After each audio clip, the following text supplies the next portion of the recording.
Steak adalah sajian daging panggang ala barat yang masih terbilang makanan mewah bagi masyarakat golongan tertentu.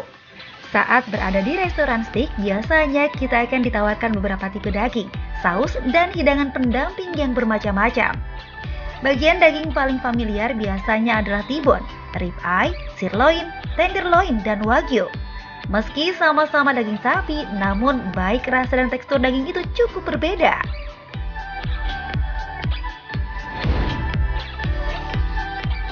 Menurut kamus di Oxford English Dictionary, steak berasal dari kata Skandinavia yang berarti irisan daging tebal yang dipanggang dan dikenal sejak abad ke-15, di mana disebutkan bahwa bangsa Spanyolah yang memperkenalkan daging steak sapi.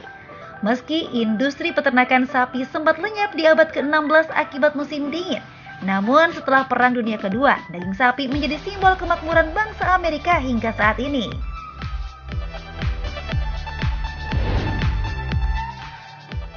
Steak biasanya disajikan dalam tingkat kematangan yang berbeda, tergantung selera. Ada yang suka dengan daging yang matang sepenuhnya atau well done, ada yang tingkat kematangan 80% atau medium well. Kematangan 60% untuk medium atau medium rare bagi yang masih senang sedikit mentah atau rare dengan bagian matang di luar namun mentah di dalam. Namun, sehatkah kita mengkonsumsi daging yang setengah matang atau kurang matang? Bagi Anda penyuka hidangan panggang ini, sebaiknya saksikan informasi berikut ini bersama dokter di studio.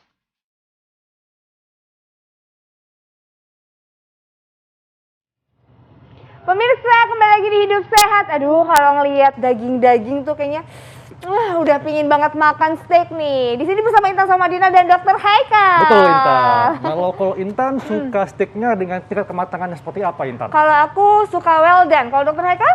Suka yang medium, karena kalau medium itu kan masih ada cairannya ya, jadi lebih juicy, Intan, lebih gurih. Kalau aku suka yang rasanya tuh kayak apa ya, yang kalau well done itu kan lebih matang, terus begitu lebih kayaknya apa ya, lebih yakin aja gitu loh, makannya nelennya lebih yakin gitu. Merasa lebih aman ya. Iya, kalau medium atau rare itu kan kayak ada air-airnya, itu darah bukan sih Dokter Haikal? Nah, pastinya masyarakat pengen tahu nih, dengan daging steak ya, dengan tingkat kematangan yang berbeda, mulai rare, medium, atau well done, manakah apakah ada dampaknya untuk kesehatan? Makanya di tengah kita sudah ada Dr. Feni Nugraha, spesialis gizi klinik. Pagi dok, apa kabar? Pagi dok, Pagi sehat, dokter. lagi Intan. Oke. Nah dokter, ini menarik banget ya kalau kita makan apa nih namanya steak itu kan biasanya pilihannya banyak ya. Betul. Dokter Haikal kok ketawa sih? Ini kayak Dokter Haikal sukanya medium. Terus ada orang-orang di luar sana yang suka sama tingkat kematangannya tidak terlalu matang, yang apa dok Betul. namanya, Yang rare rare. ya? Yang rare biasanya. Nah ini fakta atau mitos dokter? Kalau untuk steak yang tingkat kematangannya itu rare atau tidak sepenuhnya matang, itu adalah mengandung protein tertinggi. Fakta atau mitos dokter? Nah itu mitos Tan. Oh mitos. Iya, jadi tingkat kematangan dari si steak sendiri tidak berpengaruh ke si kandungan protein di dalamnya gitu. Jadi baik tingkat kematangan kan kita tahu mungkin ada 5 ya, ada yang rare, kemudian medium rare, ada yang medium, lalu ada medium well atau well done. Itu mengandung protein sama. Jadi per 100 gram itu kurang lebih sekitar 20 gram protein. Dan si steak ini mengandung protein dengan kualitas dan nilai biologik yang tinggi.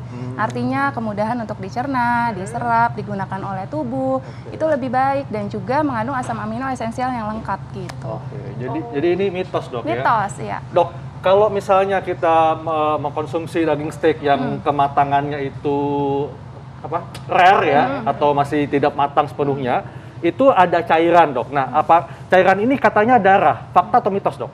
Bukanlah darah.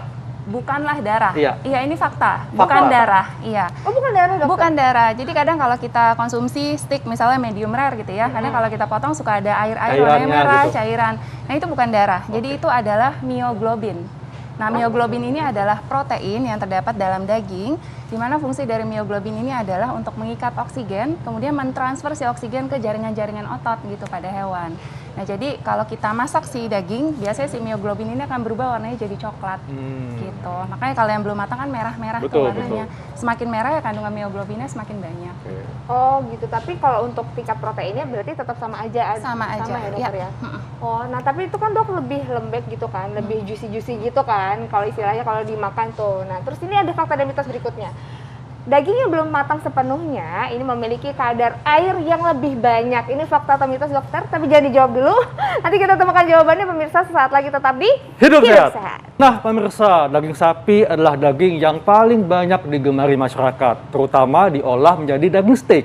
Dan kita masih membahas tentang tingkat kematangan daging steak, apakah ada dampaknya untuk kesehatan ya. Nah, tadi Intan ada pertanyaan apa, Intan? Iya nih, Dokter Feni, ini kan kalau kita biasanya kalau makan daging steak yang tidak terlalu matang, itu kan kayak juicy-juicy gitu. Nah, ini benar nggak sih dok, fakta atau mitos, kalau pada daging steak yang tidak terlalu matang, ini mengandung cairan yang lebih banyak? Ini fakta atau mitos? Ini fakta. Fakta? Iya, jadi memang pada yang belum matang seperti rare atau medium rare, memang kandungan airnya pasti lebih banyak. Semakin kita memasak si daging, pasti kandungan airnya semakin berkurang, Tan. Oh, jadi memang benar kadar airnya lebih banyak. Iya. Tapi jadi lebih baik nggak sih untuk dikonsumsi atau sama aja dok? Kurang lebih sama ya, Oh, sebenarnya sama ya. tingkat kematangan daging. Mungkin yang nggak boleh terlalu matang karena berhubungan dengan si resiko kanker itu. Oh, Ya. oke. Jadi Oke. memang Oke, iya, dok. Ini kan daging steak kan memang dia berbagai macam kematangan, dok, tingkat kematangan. Nah, tapi biasanya nih kalau tingkat kematangannya medium hingga well done itu lebih aman untuk kesehatan. Fakta atau mitos, dok? Medium well done lebih aman, iya fakta. Oh, fakta, dokter. Karena di daging yang mentah, masa belum matang, sudah pasti di dalamnya ada bakteri. Bakteri kayak mungkin E. coli, Salmonella, ini sebagai penyebab penyakit. Nah, tentu saja daging yang dimasak dengan matang, tentu akan lebih aman untuk kesehatan, karena bakterinya ini akan mati.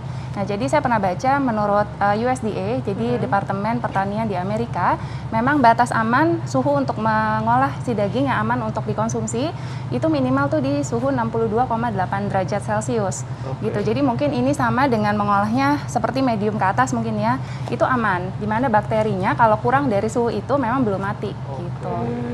Nah, Dokter Feni, kan tadi Dokter Feni sempat menyebut ada yang kalau misalnya daging terlalu hangus itu bisa resiko kanker. Nah, ini fakta atau mitos sih dokter? Kalau aku tuh sebenarnya paling suka kalau daging-dagingan tuh kayak agak-agak crunchy-crunchy gitu, jadi luarnya tuh ada hangus-hangusnya dikit. Tapi katanya justru daging yang dipanggang kalau luarnya terlalu hangus itu bisa memicu resiko kanker. Ini fakta atau mitos dokter? Ya, ini fakta. Fakta ya? Kan? Iya, karena daging yang terlalu matang, terutama dengan suhu yang terlalu tinggi pasti ya, durasinya lama dengan dipanggang.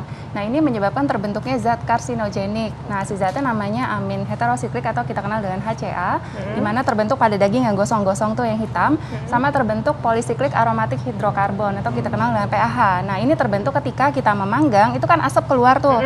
Nah, si asap nempel ke daging, ini terbentuk si zat karsinogenik tadi. Nah, ini sifatnya memicu resiko kanker gitu. Ini harus hati-hati gitu. Jadi well done pun nggak boleh sampai gosong atau hangus ya dokter ya? Benar. Sebenarnya kalau dari sisi tadi zat gizinya sama sih, tapi kalau yang bagian gosong Iya. itulah yang bahaya. Ya. Oke.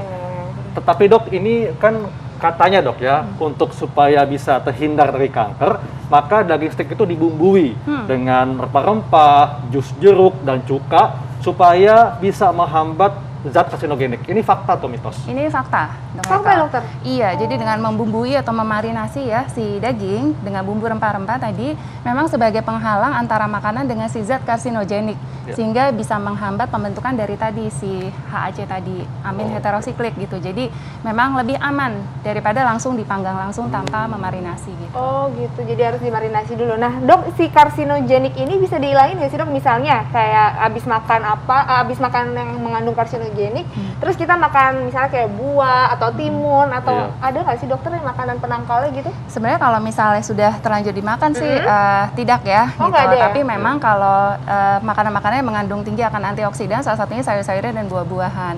Tapi alangkah lebih baiknya jika mengkonsumsi steak ya bagian yang gosong-gosong boleh dibuang aja Dibuang kan. aja ya. Karena Tapi itu tidak bagian paling sehat. enak dokter. Iya. Iya, dok. Tapi katanya dok ya, tadi kan sudah disampaikan bahwa daging yang kurang matang itu mengandung bakteri dan cacing yang berbahaya bagi tubuh. Fakta atau mitos dok? Ini fakta, Fakta, dok. ya? Fakta Iya, juga, karena oh. yang belum matang ya pasti masih ada bakteri, masih ada cacingnya gitu. Apalagi kalau dimasaknya suhunya kurang dari tadi yang direkomendasi, kurang dari 62,8. Jadi memang beberapa restoran atau tempat makan yang memang menyajikan daging steak yang tingkat kematangannya lebih di bawah dari yang direkomendasikan, memang ada baiknya mencantumkan kayak label keamanan pangan. Jadi harus ada, misalnya dia berasal dari peternakan yang baik gitu. Sebenarnya cukup aman asal ada sih keamanan pangan tersebut gitu. Dok, sebetulnya seberapa banyakkah daging steak yang kita konsumsi yang tadi ya mungkin kematangannya well done atau sampai agak-agak angus pinggirnya yang bisa memicu kanker? Kanker, oke. Jadi sebenarnya dari Badan Penelitian Kanker di dunia merekomendasikan untuk konsumsi daging merah sendiri, ini per minggunya direkomendasikan sebesar 350 hingga 500 gram per minggu. Ini ditimbang pada saat matang atau tidak lebih dari 3 porsi sajian per minggu, Dok. Ini untuk mencegah resiko terjadinya kanker gitu. Tapi pasti tetap walaupun 350 sampai 500 bagian yang gosong-gosong tetap ya tidak boleh dikonsumsi. Ini kayaknya dokter Feni selalu ngingetin aku ya dokter ya. Paling enak Intan ya. Aduh, itu paling enak dokter Haikal bagiannya. Nah dokter Feni, ini artinya kan ini banyak tingkat kematangan untuk makan steak ya. Ada rare, ada medium, ada well done, dan ada tadi ada juga medium rare dan lain-lainnya. Nah ini tingkat kematangan mana dokter yang paling aman untuk kesehatan? Paling aman ya, pasti kalau paling aman ya matang. Oh, yang Intan. well done ya? Iya, yang well done itu pasti paling aman karena bakterinya pasti sudah mati ya. Tapi hati-hati aja jangan sampai terlalu gosong gitu. Tapi yang tadi tingkat kematangan di suhu dalam dari si steak itu minimal sekitar 62,8 derajat. Ini rekomendasi dari tadi si USDA tadi yang Badan Pertanian di Amerika gitu. Itu yang aman. Mungkin medium ke atas aman asalkan memang ada si label keamanan pangan tadi yang memang kalau kita konsumsinya di luar gitu. Jadi harus diperhatiin juga, nggak boleh sembarangan ya ternyata. Dan tentunya membatasi konsumsi daging merah, Dok ya. Benar, benar. Oke, baik Dok, terima kasih informasinya. Makasih dokter Feni Terima kasih. informasinya. Nah, Intan, ini kalau saya lihat setiap hari ya, Intan kan kalau live memakai high heels. Iya. Intan nggak khawatir nih, apa nggak terganggu jalannya? Tapi emang ada bahayanya dokter kalau pakai heels terus-terusan? Nah, kita akan bahas nih bagaimana dampak memilih alas kaki yang tepat supaya kita tidak terganggu kesehatannya sesaat lagi tetap di Hidup Sehat.